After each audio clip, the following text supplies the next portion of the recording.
어떤 할아버지가 병원에 가서 의사에게 상담을 했습니다. 선생님, 제 왼발이 아픈데 왜 그렇지요? 이렇게 의사에게 물었어요. 그러니까 의사가 그야 연세가 드셔서 그렇지요. 이렇게 말을 해주었어요. 그랬더니 이 할아버지가 또 이렇게 말하는 거예요. 그럼 왜 오른발은 안 아프죠? 같은 나이인데 왼발은 아프고 왜 오른발은 안 아프냐고. 이쪽 발이나 이쪽 발이나 똑같은 나이인데 왜 한 발은 아프냐고 그렇게 물었다고 하는 우스운 이야기가 있습니다. 우리 개인들도 그렇지만 교회도 건강의 문제가 오늘 이 시대의 화두가 아닌가 생각이 들어요.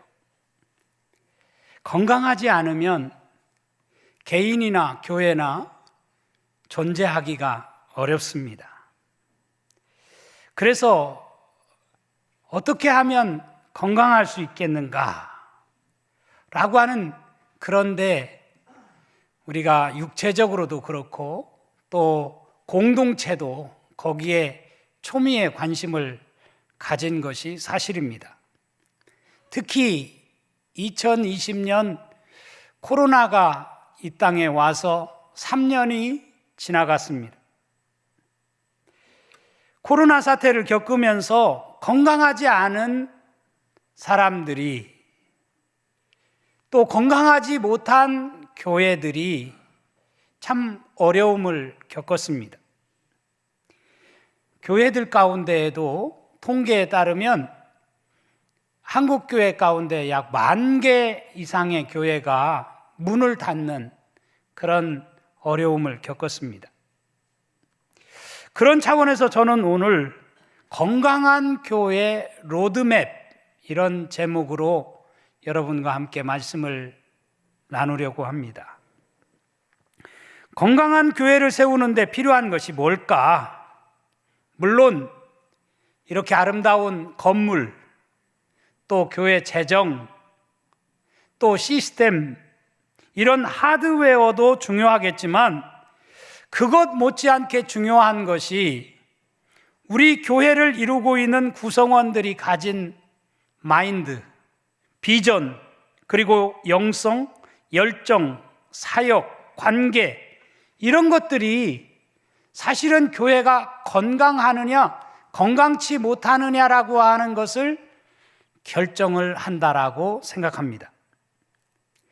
크리스티안 슈바르츠라고 하는 사람이 쓴 자연적 교회 성장이라고 하는 책에 보면 교회의 건강지수를 체크할 때 8가지 항목을 통해서 교회의 건강지수, 건강을 이렇게 점수화하는 것을 볼 수가 있어요. 그 중에 첫 번째가 사역자를 세우는 지도력입니다. 우리 교회가 건강한 교회라면 사역자를 세우는 지도력이 있어야 된다는 것이고요. 두 번째로는 전인적 소그룹입니다. 교회 안에 있는 많은 다양한 소그룹들이 있는데 그 소그룹을 통해서 전인격적으로 우리 뭉쳐진 소그룹이냐, 그냥 있으나 마나한 그냥 큰 구실을 못하는 소그룹이냐, 전인적 소그룹이 되어질 때 교회가 건강한 교회라는 것이죠. 세 번째로는 필요중심적 전도입니다. 필요중심적인 전도가 이루어질 때 건강한 교회가 된다는 거예요. 네 번째로는 영감 있는 예배. 우리가 매주 드리는 이 예배가 영감이 넘치는 예배가 되어질 때 그 교회는 건강한 교회라는 거죠. 다섯 번째로는 열정적 영성입니다. 교우들이, 특별히 교회는 영성이 있어야 되는데 과연 열정적 영성이 있는가라고 하는 것이 교회의 건강지수를 체크하는 중요한 항목입니다. 그런가 하면 기능적 조직, 교회 안에 다양한 조직이 있는데 그 조직들이 기능적으로 각 기능에 맞게 조직이 잘 운영되어지고 활동하는가라고 하는 것이 또 교회의 건강지수를 체크하는 중요한 항목입니다. 그런가 하면 7번째, 은사중심적 사역입니다. 우리 교회에 다양한 은사를 받은 사람들이 모여 있어요. 이런 은사를 받은 사람들이 적재적소에서 은사중심적 사역을 감당할 때 그 교회는 건강한 교회라는 거죠. 마지막 8번째 항목이 사랑의 관계입니다. 교회는 무엇보다도 사랑이 넘치는 그런 교회가 되어야 되는데 그런 사랑의 관계가 우리 안에 있는가? 그런 교회가 건강한 교회라고 그렇게 말할 수 있습니다. 여러분, 이런 8가지 항목에 비추어 볼 때 우리 농촌교회는, 농촌 공동체는 과연 건강한 공동체인가라고 하는 것을 우리가 한번 우리 자신들을 향해서 한번 반문해 보았으면 좋겠어요. 올해 우리 교회는 회복을 넘어 부흥으로라는 표어를 정했습니다. 우리 교회가 회복을 넘어서 부흥으로 나아가는 교회가 되어지려면, 건강한 교회가 되어져야 회복을 넘어서 부흥으로 나아갈 수가 있습니다. 미국 오클라호마의 작은 마을에서 있었던 일이라고 해요. 이 마을에 목사님이 새로 부임하셨어요. 이 목사님은 그 교회에 부임하자마자 매우 의욕적으로 집집마다 신방을 다니면서 오는 첫 주일에는 꼭 교회에 나오시라고 교우들에게 권면을 했습니다. 그리고 정성을 다해서 설교를 준비했습니다. 주일이 되자 목사님은 흥분된 가운데 마을 사람들을 기다렸습니다.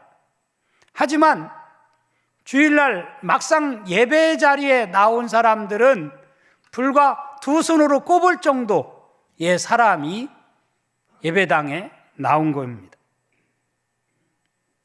그래서 이 목사님은 실망한 나머지 다음 날 그 지방 신문에 큰 광고를 냈답니다. 어떻게 광고를 냈냐면, 우리 교회가 죽었습니다. 따라서 담임 목사로서 장례식을 치르려 하오니 모두 참석해 주시기 바랍니다. 이렇게 광고를 냈어요. 마을 사람들은 신문을 보고 모두 놀라 의아해하다가 주일이 되자 동네 사람들이 교회를 찾았습니다. 교회의 강대상 위에는 관이 놓여 있었습니다. 목사님은 의식에 따라서 장례식을 거행하였고, 그는 마지막으로 떠나시는 분에게 조의를 표하라고 예배당에 나온 사람들에게 말했습니다. 예배에 참석한 교인들은 차례로 앞으로 나와서 관을 들여다보면서 송구스러운 모습으로 물러났습니다. 왜냐하면 그 관 속에는 큰 거울이 들어있어서 그 관을 들여다보는 사람은 자신의 모습을 볼 수 있었기 때문입니다. 그러니까 각자가 본 죽은 교회가 누구라는 거예요? 바로 자기 자신이라는 거죠. 자기 자신이 교회인데 내가 죽었다라고 하는 것을 확인하게 된 것입니다. 그 사건이 있은 후 그 교회 성도들은 영적으로 깨어나서 새로운 믿음을 가지게 되었습니다. 성령의 능력을 힘입어서 살아있는 교회로 나아가게 되는 계기가 되었다라고 하는 그런 유명한 일화가 있습니다. 요즘 우리는 내비게이션이 아니면 어디도 찾아가지 못합니다. 그래서 차를 타면 맨 먼저 하는 것이 내비게이션을 작동하고 내가 원하는 목표를, 내가 찾아가고자 하는 곳을 찍고 차를 운행하게 됩니다. 신학자들은 에베소서의 말씀을 가리켜서 교회론을 말하는 책이다, 이렇게 이야기를 합니다. 그 중에서도 오늘 우리가 읽은 에베소서 4장의 말씀은 건강한 교회를 세우는 로드맵을 제시해 주는 말씀이 이 에베소서 4장에 담겨 있는 말씀이라고 할 수 있어요. 그런 차원에서 저는 에베소서 4장의 말씀을 가지고 건강한 교회, 우리 농촌교회가 건강한 교회가 되려면 세 가지를 적어도 갖춰야 되겠다라는 차원에서 말씀을 나누려고 합니다. 첫째, 건강한 교회는 무엇보다도 구성원이 하나가 되는 교회가 될 때 우리 교회는 건강한 교회가 되어질 수 있습니다. 위아원이라는 그런 구호를 많이 외치지요. 위아원, 우리는 하나다. 우리 이 예배 자리에 나온 분들 모두가 다 하나라고 하는 그런 의식을 가지고 우리 농촌교회에 신앙생활을 한다고 한다면 우리 교회는 건강한 교회가 될 수 있어요. 우리 농촌교회를 몇십 년 다닌 사람이나 최근에 우리 교회가 새 성전을 짓고 이제 많은 분들이 새롭게 등록해 주셨는데 그분들이나 똑같이 우리 농촌교회에 나와서 하나님의 백성으로서 함께 사역을 감당하는 우리 농촌 가족이라고 하는 그런 의식을 가지고 함께 신앙생활하는 그런 하나가 된 교회가 된다고 한다면 우리 교회는 건강한 교회가 될 수 있습니다. 그런데 우리 교회 안에 누구는 오래 다녔기 때문에 주인이고 누구는 객인 것처럼 그렇게 생각하면서 우리 교회에서 신앙생활을 한다고 한다면 우리 교회는 결코 건강한 교회라고 말할 수가 없습니다. 한국 교회 안에 보면 많은 교회가 분열을 겪고 있어요. 그렇게 많은 사람들이 모이지만 교회 안에서 서로 싸우고 분열되어서 건강하지 못해서 사람들에게 손가락질을 당하고 또 교회가 하루아침에 문을 닫는 그런 일들을 우리는 보게 됩니다. 성경 안에도 보면요, 고린도 교회가 바로 분열되어 가지고 얼마나 몸살을 앓고 건강치 못한 모습을 가졌는지 성경이 우리에게 잘 말해주고 있어요. 그 안에는 바울파, 아볼로파, 게바파, 그리스도파 이런 다양한 교회 안에 파벌이 있었다라고 하는 것을 성경이 우리에게 말해주고 있습니다. 그래서 바울은 고린도전서 1장 10절에서 이렇게 말하지 않습니까? 형제들아, 내가 우리 주 예수 그리스도의 이름으로 너희를 권하노니 모두가 같은 말을 하고 너희 가운데 분쟁이 없이 같은 마음과 같은 뜻으로 온전히 합하라. 모두가 같은 말을 하고 너희 가운데 분쟁이 없이 같은 마음과 같은 뜻으로 온전히 합하라. 같은 말을 하는 것이 중요합니다. 교회 안에서 함께 신앙생활하면서 누구는 이렇게 말하고 누구는 저렇게 말하는 교회는 건강한 교회가 못 돼요. 아무리 많은 사람이 모여도 그 교회는 건강한 교회가 못 됩니다. 같은 말을 하고 같은 마음과 같은 뜻으로 온전히 합하는 교회가 되어질 때, 분열되지 않은 하나가 되는 교회가 되어질 때 그 교회는 건강한 교회라고 말할 수가 있어요. 그래서 에베소서 4장 3절에도 보면 바울이 이렇게 말하잖아요. 평안에 매는 줄로 성령이 하나 되게 하신 것을 힘써 지키라. 평안에 매는 줄로 성령이 하나 되게 하신 것을 힘써 지키라. 어떻게 하면 하나님 성령께서 하나 되게 하신 것을 우리가 힘써 지킬 수 있을까요? 에베소서 4장 2절에 보면 모든 겸손과 온유로 하고 오래 참음으로 사랑 가운데서 서로 용납하고 라고 말씀을 하고 있어요. 우리 안에 서로 겸손, 모든 겸손이 있어야 되고요. 또 우리가 온유한 마음을 품어야 되고요. 또 오래 참을 수 있어야 되고요. 사랑 가운데서 서로 용납해주는 마음이 있을 때 하나가 될 수 있음을 우리에게 말씀해 주고 있어요. 마귀는 어떻게 해서든지 우리가 서로 하나가 되지 못하도록 만드는 것이 마귀의 역사예요. 마귀는 분열의 영입니다. 이런 마귀가 우리 안에 침범하지 못하도록 우리는 늘 깨어있는 우리 농천교회가 되어질 때 우리는 건강한 교회가 되어질 줄로 믿습니다.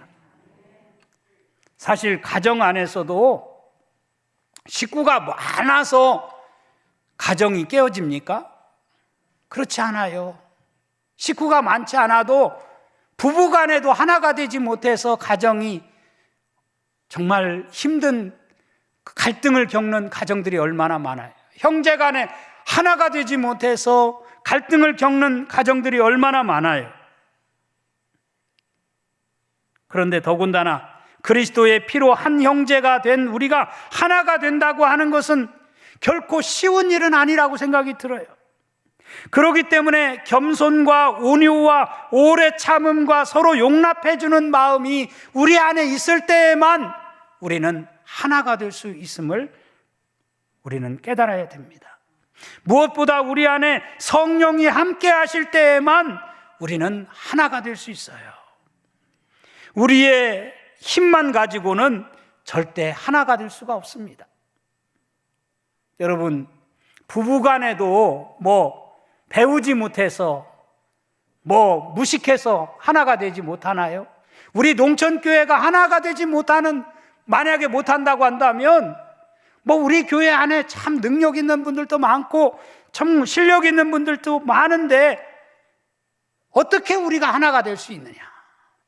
성령이 우리 안에 역사할 때, 성령이 우리와 함께 하실 때 우리는 하나가 될 수 있는 그런 공동체가 되어질 수 있다라고 하는 사실을 명심하는 저와 여러분이 될 수 있기를 간절히 바랍니다. 초대교회인 예루살렘 교회가 어떻게 하나가 될 수 있었나? 사도행전에 보면 오순절날이라는 명절을 지키기 위해서 예루살렘의 각 지역에서, 각 나라에서 많은 사람들이 모여들었어요. 그런데 그들 가운데 성령이 임하게 된 것입니다. 저들은 각 나라에서 온 사람들입니다. 그렇기 때문에 언어가 다르고 문화가 다르고 생각하는 것이나 말하는 것이나 다 달랐어요. 그런데 저들 안에 성령이 임하니까 사도들이 말하는 것이 저들에게 들려지는 거예요. 자기 나라 방언으로, 자기 나라 말로 알아듣게 된 거예요. 신기한 일이죠. 그런 차원에서 우리가 하나가 되기 위해서는 우리 각자가 가진 능력을 신뢰하기보다는 우리 안에 성령이 임할 때 우리 농천 공동체는 하나가 될 수 있다라고 하는 사실을 명심하는 우리 모두가 되어줄 수 있기를 간절히 바랍니다. 성령이 우리 안에 계셔요. 우리는 성령이 내 안에 계시고 우리 공동체 안에 계시다라고 하는 사실을 늘 명심하면서 우리가 성령 공동체, 성령 안에서 하나가 되어지는 그런 역사를 이룰 때 우리 농촌 공동체는 많이 모여서가 아니라 정말 건강한 교회가 되어서 하나님이 기뻐하시는 그런 아름다운 교회로, 부흥하는 교회로 나아가게 될 줄로 믿습니다.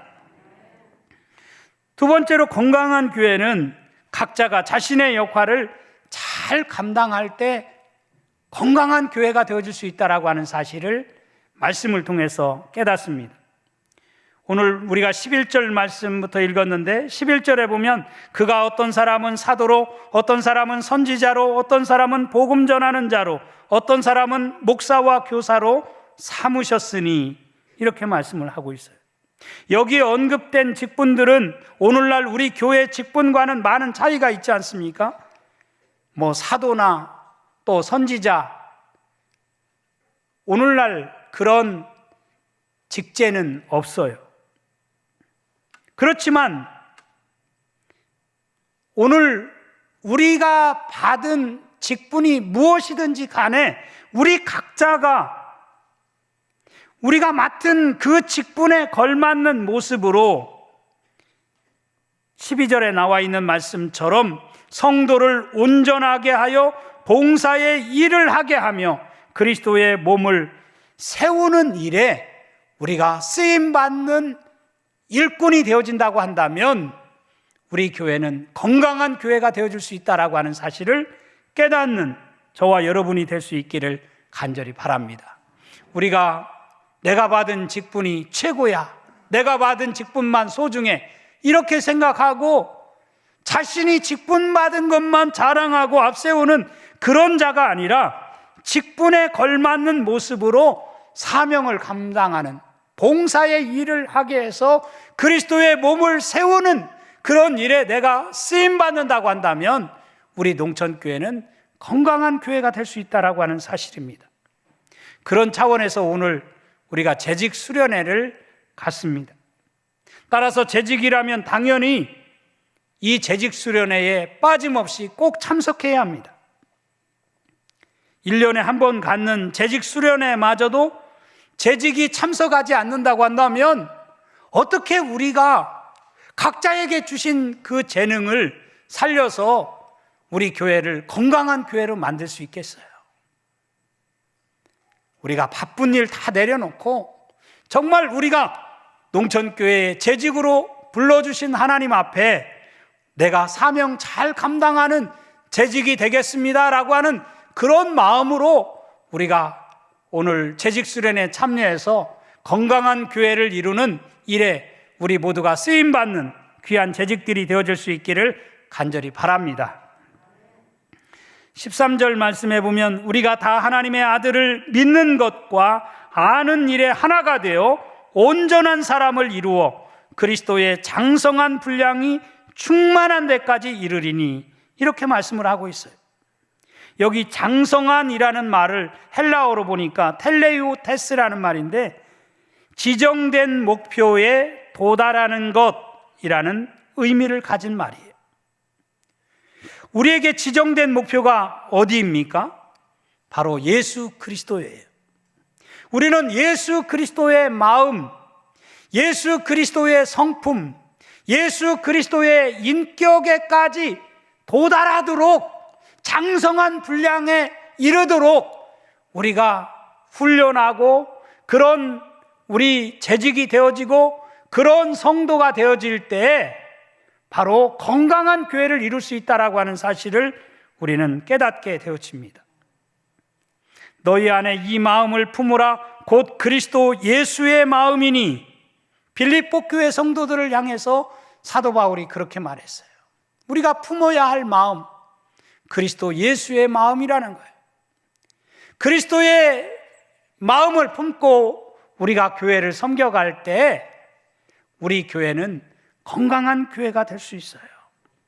그리스도는 교회의 머리가 되십니다. 15절에 보면 범사에 그에게까지 자랄지라 그는 머리니 곧 그리스도라, 이렇게 말씀을 하고 있어요. 우리는 생각하는 것이나 말하는 것에 있어서 그리스도를 닮아가는 우리 농천교회 모든 성도들이 되어줄 수 있기를 주님의 이름으로 축원합니다. 14절에 보면 우리가 이제부터 어린아이가 되지 아니하여 라고 말씀을 하고 있어요. 여기서 말하는 어린아이는 믿음이 자라지 않는 영적인 미숙아를 말합니다. 태어난 어린 생명이 계속해서 자라지 않는다고 한다면 그 생명은 심각한 문제가 있는 것입니다. 지난 3년 동안 한국교회가, 또 우리 한국교회에 속한 우리 농천교회가 과연 이 코로나 사태를 겪으면서 얼마나 자랐는지 우리 자신들을 향해서 한번 반문해 볼 필요가 있습니다. 통계기관의 조사에 따르면 많은 크리스찬들의 신앙이 코로나 사태를 겪으면서 신앙이 정체되거나 후퇴하는 그런 결과를 가져왔다라고 하는 그런 조사가 있습니다. 그렇기 때문에 가나안 교인이 많아지고요. 그렇기 때문에 심지어는 이단에 빠지는 사람들도 그렇게 많이 늘어나고 있는 것을 볼 수가 있습니다. 앞에서도 말씀드렸지만 작은 교회들 10,000개 이상의 교회가 문을 닫았다고 하는 게 얼마나 안타까운 일입니까? 사실 우리가 육체적으로 자라는 것도 중요하지만 그것 못지않게 영적으로 성장하지 못하면 도태할 수밖에 없고요, 결과적으로 우리가 죽을 수밖에 없는 거예요. 영적으로 성장하지 않으면 사람의 속임수나 간사한 유혹에 빠질 위험이 큰 겁니다. 온갖 교훈의 풍조에 밀려서 우리가 요동치는 그런 결과를 가져올 수 있다라고 하는 사실을 우리는 기억해야 합니다. 저는 우리 농촌교회에 나오는 성도들은 모두가 다 영적으로 건강한, 영적으로 거인이 되어지는 그런 놀라운 그런 성장의 역사가, 건강한 역사가 나타날 수 있기를 주님의 이름으로 축원합니다. 세 번째로, 건강한 교회는 그리스도를 중심으로 서로 연결되어 있어야만 건강한 교회를 이룰 수 있어요. 우리 16절 말씀 다시 같이 한번 읽어보도록 하겠습니다. 16절 시작. 그에게서 온 몸이 각 마디를 통하여 도움을 받음으로 연결되고 결합되어 각 지체의 분량대로 역사하여 그 몸을 자라게 하며 사랑 안에서 스스로 세우느니라. 아멘. 건강한 교회는 그리스도에게서 온 몸이 각 마디를 통하여 연결되고 결합되어진 교회라고 하는 것을 말해주고 있어요. 교회 안에 많은 사람들이 모여 있는데 그 많은 성도들이 서로 뿔뿔이 각자 플레이를 한다고 한다면, 그래서 연결되고 결합되지 않는다고 한다면 그 교회는 건강한 교회라고 말할 수가 없어요. 마치 우리 몸을 보면 심장을 중심으로 해서 모든 혈관들이 연결되어서 피가 온 몸 구석구석까지 다 이렇게 흐르고 있는 것을 우리가 볼 수가 있지 않습니까? 16절을 공동 번역으로 보니까 이렇게 되어 있어요. 우리 몸은 각 부분이 자기 구실을 다함으로써 각 마디로 서로 연결되고 얽혀서 영양분을 받아 자라납니다. 그리스도를 머리로 하는 교회도 이와 같이 하여 사랑으로 자체를 완성해 나가는 것입니다. 이렇게 되어 있어요. 저는 이 16절 말씀을 묵상하다가 이 말씀 속에서 핵심되는 단어가 뭘까라고 하는 생각을 해봤어요. 오늘 이 16절 말씀에 핵심되는 단어를 꼽으라면 제가 두 단어를 이 말씀에서 찾았는데, 하나는 마디라고 하는 단어예요. 마디. 두 번째로는 연결이라고 하는 것. 이 단어가 참 핵심되는 단어구나 라고 하는 것을 생각해 봤어요. 그동안 코로나가 우리로 하여금 서로 연결되지 못하도록 만드는 그런 것이 바로 코로나였어요. 코로나가 우리로 하여금 다 개별적으로 움직이도록 그렇게 만들었어요.